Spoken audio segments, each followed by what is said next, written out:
peço a Deus suas bênçãos, que possam iluminar o nosso pronunciamento, que possa ser compreendido e que iluminar também e abençoar esse plenário.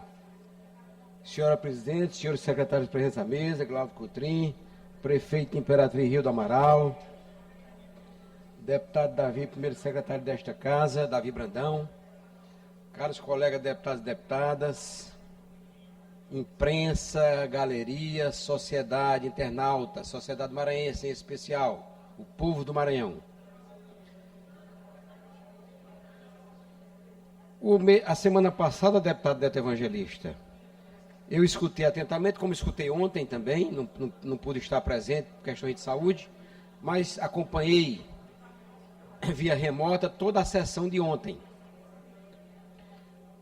E eu pedi a semana passada que os colegas deputados e deputadas permanecessem em plenário, meus colegas e amigos, Rodrigo Lago, Lula, Otelino, mas devido à adiantada hora não pude dar algumas respostas que eu julgo necessárias. E ontem acompanhei, por exemplo, a questão, deputada Iracema Vale, presidente deste poder, da questão da hemodiálise, a questão de saúde. Foi muito discutido, tem sido muito discutido, questões de saúde, questões de estradas, escolas aqui. Nas últimas semanas, últimos meses. Ontem, hemodiálise. Eu quero dizer aos colegas que, como médico, o Arnaldo sabe bem disso, hemodiálise é um assunto complexo. Porque a Helena sabe, a deputada Helena do Ailib, que é, na realidade, um procedimento invasivo, onde você coloca líquidos, e a maioria água, dentro da pessoa que circula, sai, entra, e vai lavando, vai limpando ali, fazendo com que os rins, que não estão sem funcionar, tire as impurezas do organismo. Então, toda vez que for ser aberto, inaugurado, aberto e colocado à disposição da sociedade para cumprir a sua função pública, um centro de hemodiálise, a sua função social, precisa ser muito bem avaliado. Porque é um ato invasivo, onde o paciente passa 3 vezes por semana. E há casos, não porque se queira, de contaminação, etc., etc., há um rigoroso controle da água. É preciso haver. Então, nós não podemos pautar o governo, e muito menos a oposição, respondendo aqui ao Carlos Lula, do dia que vai ser inaugurado. Vai ser inaugurado no momento que estiver pronto para ser inaugurado. E também no momento que o governador, como chefe maior, comandante maior do governo, marcar a data para ser inaugurado, para entregar, para cumprir a sua função, aquele centro hemodiálise de Santo Inês, por exemplo, cumprir a sua função na saúde pública daquela região. E não é só lá, tem Colinas prestes a ser inaugurado. Aqui não foi falado, deputado Iracema, mas tem Pasto Lumiar, que deverá ser inaugurado no final deste mês, ou até meados do mês que vem, um grande centro de hemodiálise com 33 cadeiras, 33 máquinas. Será inaugurado aqui em Pasto Lumiar. Tal é o compromisso e a responsabilidade do governador Carlos Brandão, no sentido da saúde pública, no sentido da expansão das clínicas de hemodiálise no estado do Maranhão.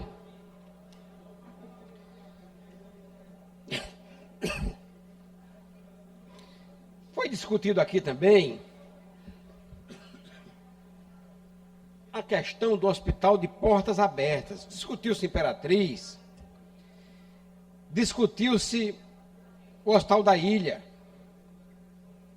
E ontem o deputado Rodrigo Lago praticamente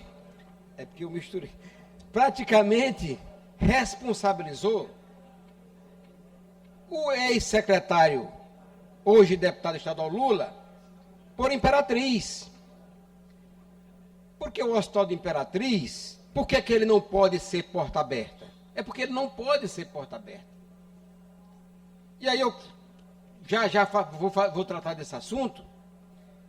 Ele não tem as condições mínimas necessárias para ser um hospital de porta aberta.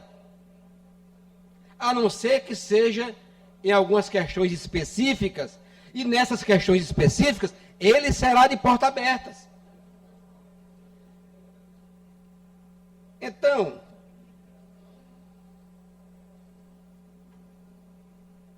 é um hospital de 120 leitos, era 110, transformou em 120, e mais 33 leitos, eu tenho 153 leitos. O Hospital de Imperatriz. Não cabe, por exemplo, o prefeito está aqui, nós temos hoje no Socorrão, prefeito Rio do Amaral, 357 leitos, funcionando a receber a urgência e emergência do povo de Imperatriz e da região tocantina, quiçá do sul do Pará, quiçá do norte do Tocantins, porque um hospital de porta aberta não pode, pela lei do SUS, não pode deixar de atender quem chega ali vitimado. E o governador se preocupa com essa situação do hospital de porta aberta, do hospital de urgência e emergência, do hospital de 24 horas. E o prefeito sabe, prefeito ex-deputado Rio do Amaral, sabe que ele está construindo uma solução, além do hospital, que vai ser inaugurado brevemente em Imperatriz, e esse brevemente não será pautado por ninguém, é no momento que o hospital estiver pronto para ser inaugurado, está construindo uma solução, deputado Iracema, para o Hospital de Urgência e Emergência de Imperatriz, para ajudar o município de Imperatriz, para ajudar o prefeito Rio do Amaral, que se encontra nessa casa, coincidentemente, nesta manhã.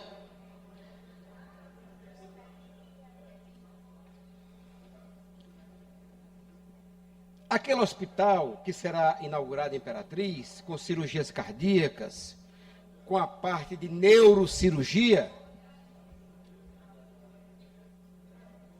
com a parte de vascular, de cirurgias de grande porte, de alta complexidade, para que vocês tenham ideia, são 2 aparelhos de hemodinâmicas. 2 aparelhos de hemodinâmica, tal qual tem hoje no Hospital Carlos Macieira, que são 2 também no Carlos Macieira. Em Imperatriz serão 2 aparelhos de hemodinâmica. E aí muita gente nesse momento pode pensar, por que não foi inaugurado ainda?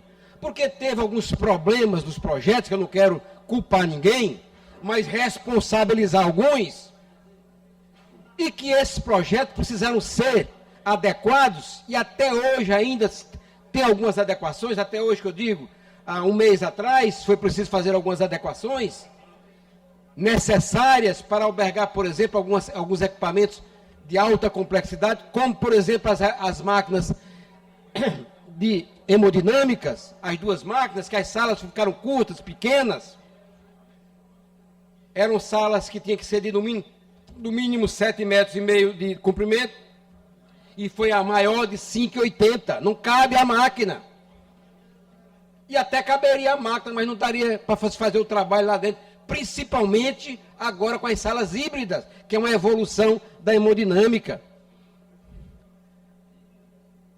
Já vão começar a cobrar, deputada Iracema. Quando é que vão abrir o Socorrão de Imperatriz?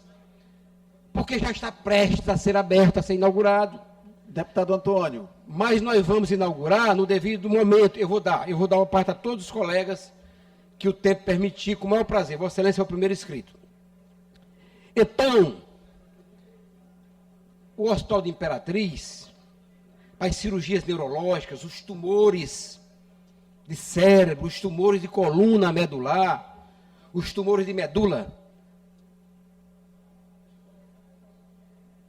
nós estamos dando ali, não é um presente iniciado no governo anterior, não é um presente do governador Carlos Brandão ao povo de Imperatriz da região, é um presente de Deus ao povo da região. Deputado Antônio. Aí a gente pega, escreva Vossa Excelência também. Isso, só para me inscrever. Escreva Vossa Excelência também. Deputado Antônio, Deputado Rodrigo, está aberta aqui a discussão. É um presente de Deus ao povo de Imperatriz. Capitaneado, claro, pelo governador Carlos Brandão, que tem uma extrema sensibilidade com o povo de Imperatriz da região Tocantina, isso é uma verdade. Quero também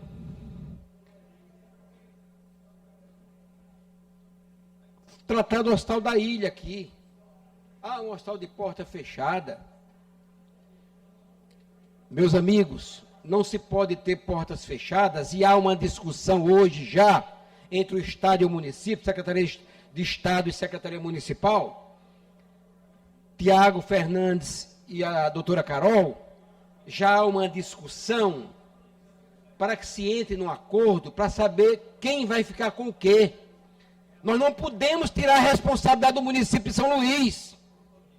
O que nós vemos é que muitos prefeitos pegam a oportunidade do governador Carlos Brandão e do governo do estado de assumir algum serviço e param de fazer aquele serviço, colocando toda a carga que não é maneira, que não é leve, em cima do governo do estado. Então, deputado Iracema Vale, presidente, então está havendo uma discussão entre o governo do estado e o município de São Luís para saber quem vai fazer o quê e a partir de quando. O Hospital da Ilha tem portas abertas e deve ficar as portas abertas para IAM, infarto agudo do miocárdio. Deputado Fernando Braide, deve ficar com queimados, com portas abertas para queimados. Deve ficar com portas abertas para os acidentes vasculares cerebrais, todos eles, inclusive aneurismas. Porque tem um protocolo já para AVC lá, acidente vascular, já existe um protocolo naquele hospital. Mas ele não pode ficar de porta aberta para uma cirurgia eletiva, ou um vitimado no trânsito, alguma coisa, porque isso é obrigação do município de São Luís, através dos seus socorrões, que eu acredito que esteja sendo, inclusive, feito pelo atual prefeito, o ex-deputado Braide, que aí depois eu peço até para que o nosso querido deputado Fernando venha discutir essas questões aqui, que traga, como eu estou trazendo, a coragem de trazer as questões do Estado, que ele traga as questões do município, da atenção básica, das UBS, do próprio socorrão, para que a gente saiba o que está acontecendo realmente na saúde pública também de São Luís.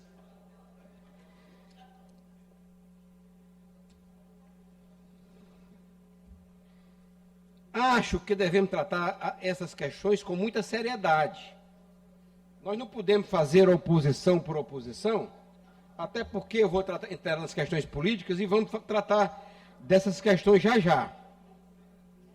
Fernando Braide, a semana passada, deputado Fernando Braide, Vossa Excelência falou algumas verdades aqui, mas falou também algumas inverdades.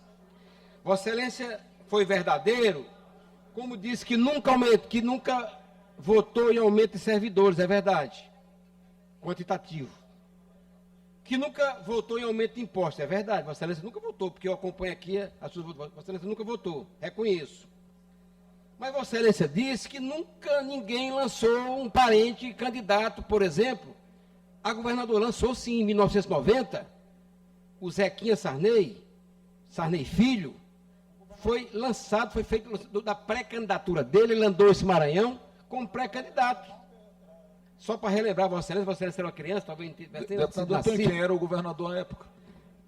Eu quero lhe dizer que o governador na época, João Alberto, né? João Alberto.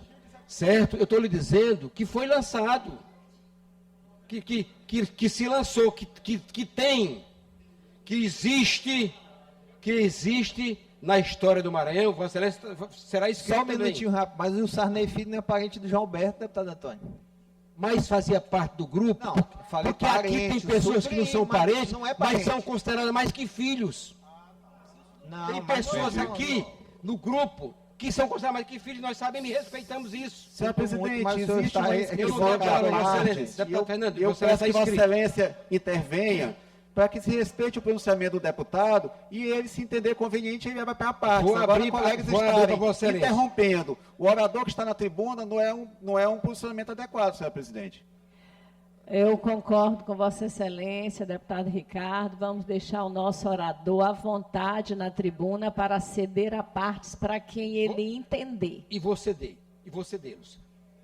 Vossa Excelência, Fernando, Vossa Excelência, disse aqui que o governador só pensa em eleição. Ora, a oposição, ele pensa muito em gestão. Quem conversa com ele sabe. Quem trata com ele sabe que ele pensa muito em gestão. Quem observa as atitudes do governador Carlos Brandão sabe que ele pensa muito em gestão. E fazer uma grande gestão, como está fazendo pelo povo do Maranhão. Agora, a oposição tem obstaculado essa gestão dele. E acha até que é função da oposição. Agora, senhora presidente, um governador que está já no último ano do seu mandato, porque nós temos praticamente um ano das eleições, não pode pensar numa reeleição, não pode pensar num projeto de sucessão? Pode sim, todos pensaram. O que não pode pensar em projeto de eleição é aquele que foi eleito recentemente, por exemplo, nós somos deputados eleitos para 4 anos, e a população espera que nós sejamos deputados estaduais por 4 anos. Por exemplo, o seu irmão, Carlos Braide, faz muito certo em não falar em eleição. Faz muito certo em não falar em eleição, porque ele foi eleito pelo povo de São Luís para ser prefeito de São Luís por 4 anos.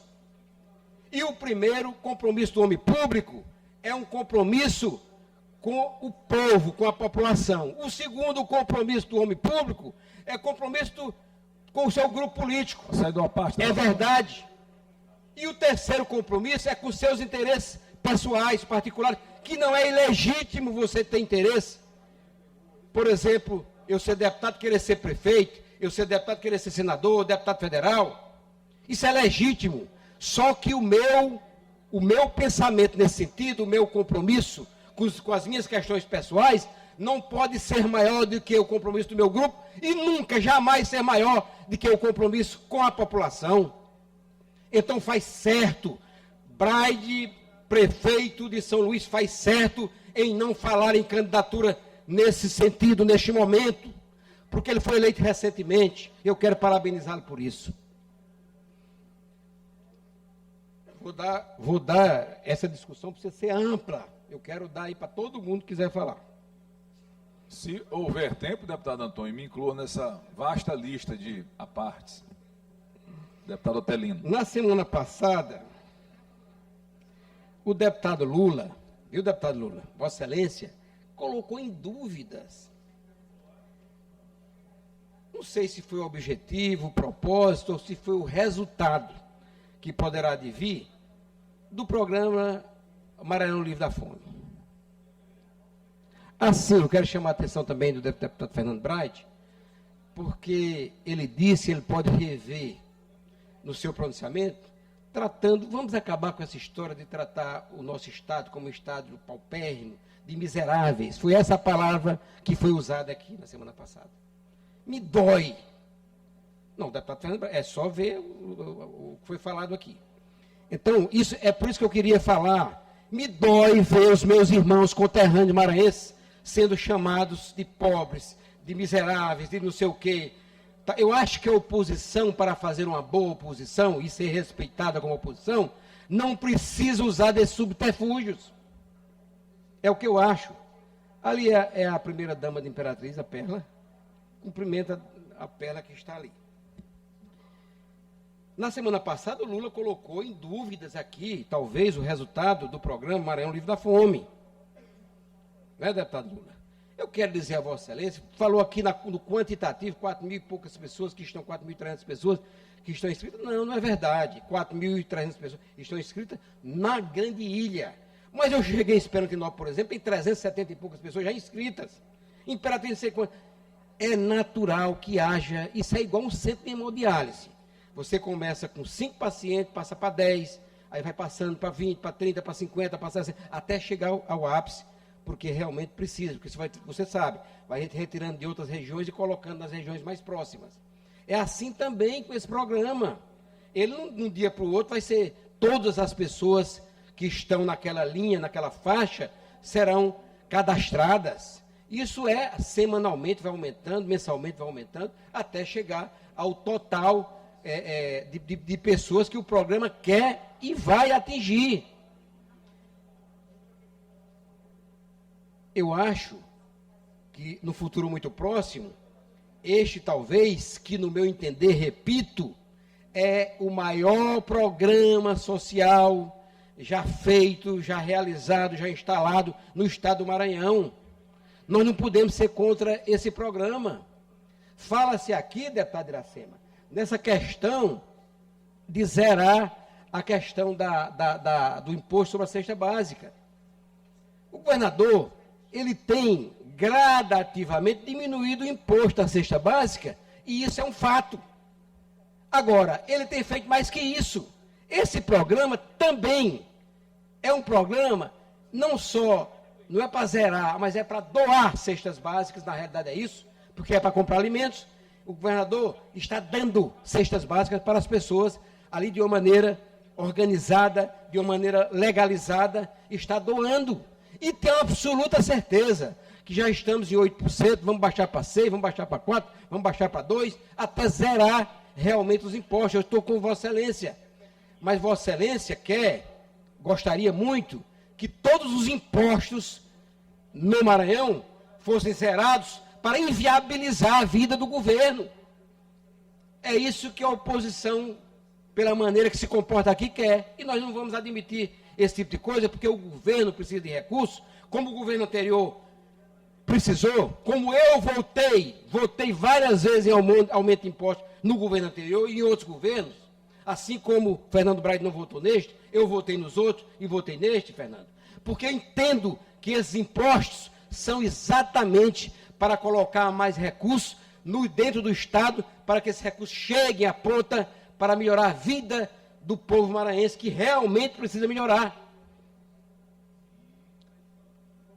Portanto, Lula, eu acredito que nós seremos, sim, vitoriosos, e esse programa será meritoso, porque considero o maior programa social, repito, já instalado no estado do Maranhão. Ontem o nosso querido deputado Rodrigo Lago colocou que o Hospital de Imperatriz tinha que ser de portas abertas. Eu falei sobre isso aqui. Mas eu quero aqui fazer uma pergunta a Vossa Excelência, deputado Lula. Vossa Excelência, naturalmente, foi quem fez aquele primeiro planejamento, junto com a Cinfra, talvez, eu lhe pergunto que eu não sei. Foi, não foi, deputado Lula? Eu acredito que Vossa Excelência, a SES, que Vossa Excelência comandava junto com a Cinfra, fizeram o planejamento. E quando fizeram aquele planejamento, não sei se foi feito um planejamento para portas abertas. E se foi, não foi o planejamento correto. Porque eu acho que aquele hospital, será muito bom para o que ele se predestina.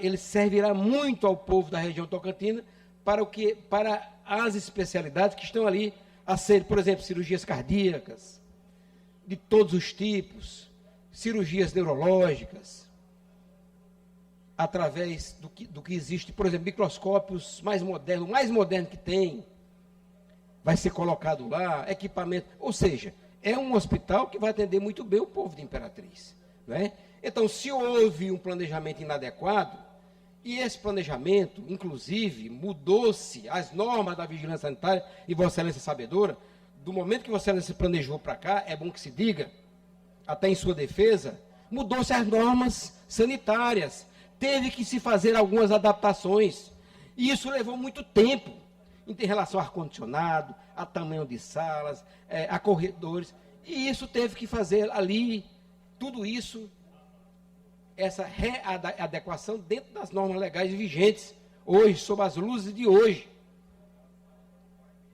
Então, nós fizemos um hospital, para ser um hospital de porta aberta, e será, no IAM, no infarto agudo do miocárdio, será de porta aberta, talvez nos AVCs, nas doenças vasculares, aí sim será um hospital de porta aberta, o hospital de Imperatriz. Mas ele não tem condições, até pelo quantitativo de leitos, de atender a urgência e emergência da região tocantina inteira. Porque nós temos 357 leitos instalados no hospital socorrão de Imperatriz Municipal, e não dá conta, imagina um hospital de 120 leitos, porque os outros 30 são de UTIs, os outros 33. Então é bom que a oposição pense nas coisas para não falar que, realmente coisas que possam, né, deixar em dúvidas a população. E por falar em Imperatriz, tem uma coisa que me chama muita atenção. Eu quero dizer que o ex-governador Flávio Dino é muito querido. É até uma redundância, né? Está errado, Lula? Tá muito querido, né? É querido em Imperatriz. Ele é querido, ele fez obras estruturantes, obras importantes ali em Imperatriz. Colocou serviços importantes, abriu o Hospital Macro Regional de Imperatriz, obras importantes. Mas o povo de Imperatriz é singular, é ímpar, é até um pouco rebelde, como foi antigamente o povo da ilha, que chamava-se Ilha Rebelde, porque realmente era rebelde, hoje não é mais. Ainda é, deputado Antônio. Mas Imperatriz é rebelde, é ímpar, pensa diferente. O governador Carlos Brandão foi para dentro de Imperatriz e conquistou Imperatriz por quê? Pelas obras também. Muitas obras dentro de Imperatriz, o prefeito aqui sabe, obras importantes dentro de Imperatriz, em todos os setores. No entretenimento, com praças, etc., no esporte, na saúde, na educação. Agora mesmo, ontem o Eric veio aqui, e é uma luta de mais de 6 meses, um ano, que eu estou lutando com aquela estrada, Eric, ali, primeiro para convencer pessoas, você sabe quem são? Pessoas ali, 3 famílias, para convencer, para passar aquela estrada, para doar os terrenos, para passar a estrada, para desviar exatamente da linha férrea, e uma estrada estruturante, com 6 pistas, 3 indo, 3 voltando, para ligar o Porto Seco, que é 3 vezes maior do que o Porto Seco de Anápolis. Anápolis é uma, depois do Porto Seco, era outra antes do Porto Seco. Nós vamos ter um movimento 3 vezes maior no Porto Seco de Imperatriz do que Anápolis, através de uma rodovia, uma ferrovia estruturante, construída iniciada pelo ex-presidente Sarney, vai de Açailândia até uma cidade, que eu esqueci o nome aqui agora, em São Paulo. E o Porto Seco já está, hoje, ontem já começou a chegar, e hoje, começar a chegar contêineres, vagões, não sei o quê, para começar a funcionar. Ainda esse mês o Porto Seco vai fazer ali, vai iniciar um grande passo para o desenvolvimento, para a continuidade do desenvolvimento de Imperatriz. Deputado Ricardo Arruda. Mas Imperatriz, eu dizia, é uma cidade ímpar. E o governador faz tudo isso. Mas a maior obra do governador Imperatriz é o modo como ele trata seu povo, aquela população. A maneira educada, pacífica, tranquila, a atenção que ele dá ao povo de Imperatriz. Nunca não houve na história nenhum governador que visitou tanto Imperatriz como o governador Carlos Brandão visita. E é por isso que ele tem os altos índices de aprovação, sem desmerecer, pelo contrário, nenhum governador anterior. Porque houve aqui uma discussão que alguém teria dito isso, aquilo. Não é isso. É o que está acontecendo hoje em Imperatriz e pelas características do povo imperatrizense. Foi dito aqui, pelo nosso querido Otelino, que tem uma residência que vai botar 2 leões lá e 3 canhões, 4, quantos canhões? Foi o secretário Madeira que disse, foi eu. Sim, deixa ele falar. Vossa Excelência mostrou hoje a gravação. Na realidade, deputada Iracema, o governo o Fórum de Imperatriz, onde funciona o Fórum de Imperatriz hoje, no centro da cidade, em frente à Prefeitura de Imperatriz, tem um fórum, e o fórum construiu o maior fórum do Maranhão, e vai agora em agosto transferir do fórum originário de Imperatriz para esse grande fórum que vai ser inaugurado agora em agosto lá. E esse prédio físico ficou lá, o governador pediu ao TJ, e entraram num acordo aí, não sei, uma sessão de uso, usufruto, não sei, para ceder esse prédio exatamente para o Estado fazer ali um segundo, porque aí foi até ideia minha, eu quero dizer também, um segundo palácio para a região tocantina. Porque assim, sempre o povo de Imperatriz quis que Imperatriz fosse capital. Isso é de conhecimento de todos. E toda vez que a oposição ganha eleição, esquece isso, deixa o povo, nem se fala nisso. Quando a oposição volta para a oposição, levanta a bandeira do Maranhão do Sul, a Imperatriz. É como se fosse um engodo que se faz ao povo de Imperatriz, e toda vez que faz eu venho aqui dizer isso aqui na tribuna. E lá eu acho que nada mais justo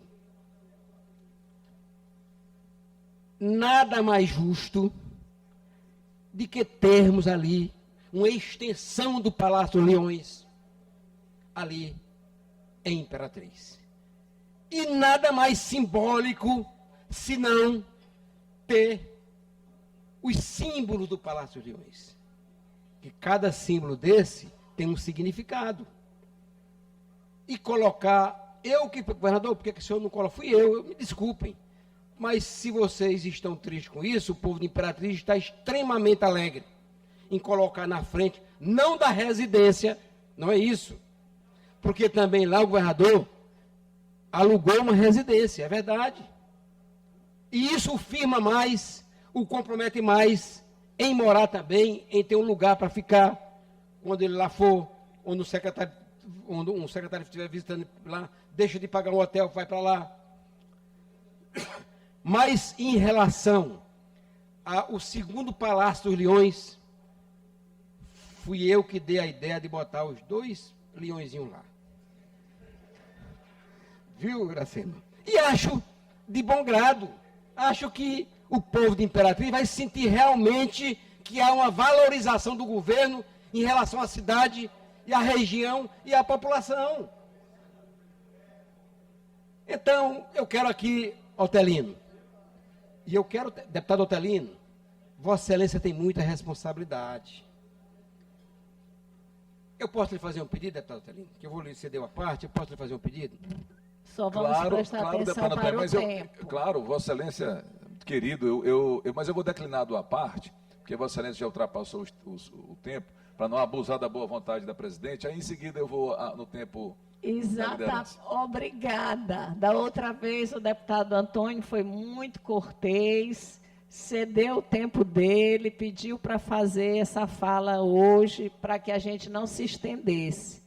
Da mesma forma, hoje eu peço aos colegas, como ele veio com muita vontade de falar, que ele também se atenha aí ao tempo e a gente não... que já até concluiu que nós não cedamos a parte, os colegas falam nos tempos dos partidos. Presidente, eu como acredito que eu fui o mais citado no discurso dele, Você tem tempo no partido, eu pedi, deputado. nosso partido do tempo é tão pequenininho para todos os colegas falarem, então eu pediria para abrir Vai essa dar sessão. tempo, vai dar tempo no partido, vai dar tempo. Eu vou liberar para Vossa Excelência concluir. Eu quero fazer um pedido, deputado Otelino, que hoje o deputado Otelino, deputado Iracema, senhores deputados, é o grande líder da oposição nesta casa. Vossa Excelência lidera, e é verdade, Rodrigo Lago, Lula, todos os 8 colegas, ou 9, que Vossa Excelência é o grande líder. Não, isso não é desmérito, pelo contrário, é mérito. É mérito. Agora, eu acho que Vossa Excelência encaminha o seu exército por caminho tortuoso. Eu queria lhe fazer um pedido aqui. O pedido que eu lhe faço é porque na política, as questões políticas, elas são tão melindrosas, e eu e você sabemos disso pela experiência que já temos adquirido ao longo de alguns anos, e que a gente, às vezes, chega aqui e se exacerba. Eu gostaria que Vossa Excelência não tratasse o nosso governador como traidor. Eu lhe peço, porque quando às vezes, e talvez aponta um dedo, tem 2, 3 dedos, quando quem tem a mão completa. O Lula, por exemplo, é menos um dedo, aprovando, mostrando para ele. Então, assim, traição aonde? O governador fez um compromisso de 3 secretarias com o grupo, colocou 9. Tem algumas questões pontuais que são discutidas, que eu ouvi falar, eu não estava presente, em relação a Colinas, em relação a Barreirinhas, mas como mexer em Barreirinhas? Porque se a Iracema Vale não tivesse sido eleita por nós, todos, Eu não tinha compromisso, deputado. Desculpe. presidente da Assembleia, ela seria candidata a prefeita ali em Barreirinhas. Em Colinas eu desconheço como foi o que aconteceu. Mas tem algumas coisas na política que no dia a dia vão acontecendo. Vossa Excelência tem um mandato dentro de casa de senador. Vossa Excelência é tranquilamente reeleito. Ou a deputada estadual, ou a deputada federal, aquilo que Vossa Excelência quiser. Não, que Deus abençoe. E é verdade, pela sua força política que você tem. Deputado, conclua, por favor. Vou concluir. Vossa Excelência tem um mandato dentro de casa. Mas será que o Lula tem essa mesma condição que Vossa Excelência tem? Será que o Rodrigo tem? Será que os outros colegas têm essa mesma condição de fazer? Então, Vossa Excelência tem que fazer uma oposição, que Vossa Excelência é líder hoje da oposição, é uma oposição responsável. Uma oposição, até porque, viu, deputado Otelino, até porque eu não acredito que nós estejamos, espero, porque a sociedade já começa a cobrar uma reunião nossa. E eu não acredito que isso possa se manter até o final, até porque, e não é vergonha, e não é desmerecimento, porque nós temos que obedecer e escutar as vozes da sociedade, e ela já começa a pedir, como pediu na eleição passada, que haja uma reaproximação, que haja uma reunião, e eu quero que Vossa Excelência, junto com toda a oposição, possa refletir o que a sociedade pede hoje. Eu quero pedir desculpas aos meus colegas, se a Iracema pudesse pelo menos deixar o nosso querido irmão Fernando Braide ali fazer essa parte, porque eu espero não tê-lo ofendido. Eu coloquei as coisas da maneira como eu achei que deveria colocar. Permite? Não. Então, infelizmente, Vossa Excelência vem do tempo. Muito obrigado. Muito obrigado.